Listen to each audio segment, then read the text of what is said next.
GTA 3, one of the most influential and controversial games ever.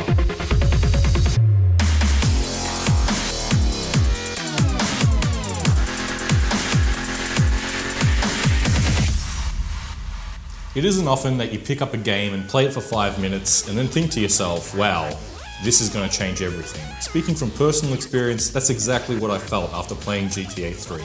I realized that gamers hungered for the open world environment where you can go and do anything. If you wanted to follow a linear path, you go read a book. If you want to play a video game, you're the kind of person who wants to grab something and take control. Of course, GTA 3 wasn't the first open world action adventure game. 1981's RPG series Ultima is considered perhaps one of the first true open world games. 1984's Elite, a space simulator, was also a pioneer.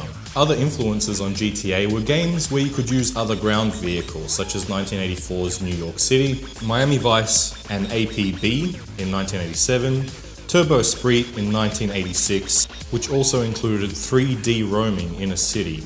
Must have been a massive influence. And one of the first third-person 3D open-world games was Hunter in 1991. Now obviously GTA 3 is the third in this series, which started with Grand Theft Auto.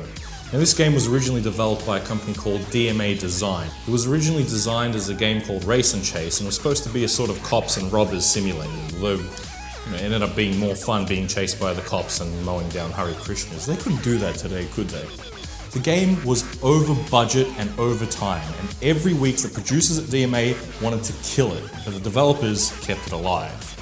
When it was finally released in 1997, the British Parliament was in an uproar because games were something for kids, right? You couldn't get into a car and run over a whole bunch of Hare Krishnas and get a whole bunch of points for it. That was insane at the time.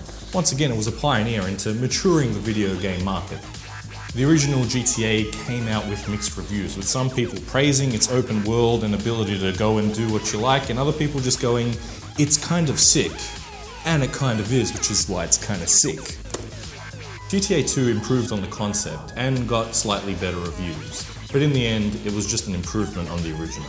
Body Harvest, which came out in 1998, was the first time that the company made a game where it was from a third-person perspective where you could get in and out of vehicles, and arguably was the groundwork for GTA 3.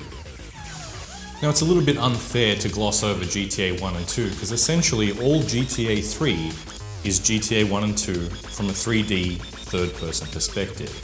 But GTA 3 was epic. GTA 3 got critical acclaim. Game Informer stated it was stunning in scope and detail, also noting that the choices were endless.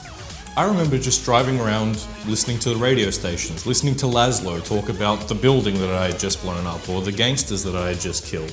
You felt like you were there.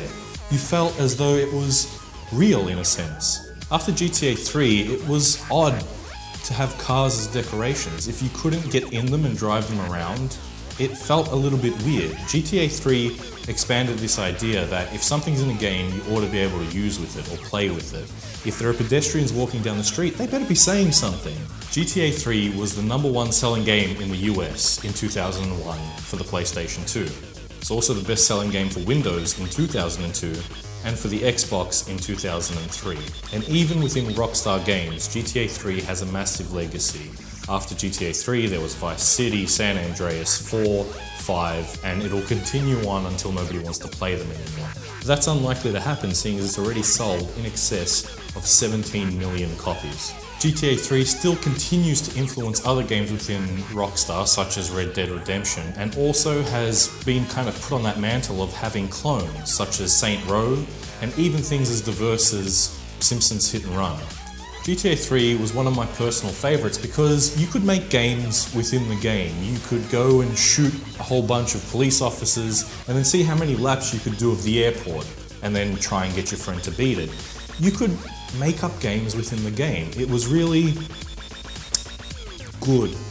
Open world is the pinnacle of video games, in my opinion. When you go to play a video game, you want to control what's going on. And even though the story was relatively linear, if not branching, the idea that you could just stop playing and go and do whatever you wanted to do, and that was sometimes more fun than the story, was one of the things that made GTA great and one of the things that continues to influence games, even across all genres. And now it is time to finally induct GTA 3 into the Video Game Hall of Fame. Thanks for watching. If you have a video game you would like to see in the Video Game Hall of Fame, please leave it in the comments below. Remember, caring is sharing, so like, comment, and subscribe. And until next time, may the game never be over.